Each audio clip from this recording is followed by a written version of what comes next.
Ayan po. Nailagay na po yung sikretong malupit. Pero meron po siyang pasas. Ayan. Ayan.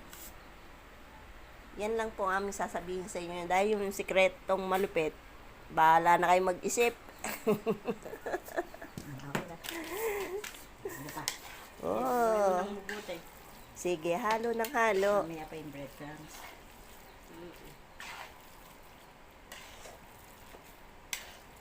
At pagka sarap-sarap po nito. Tama-tama.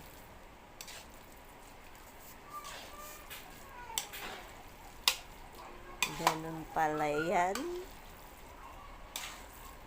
Agoy-agoy. Mayami-yami yan. Mamaya, gutom na si Deng. Ako'y matutulog eh. Tulog ka muna kasi. Hindi, gusto ko katabi kita.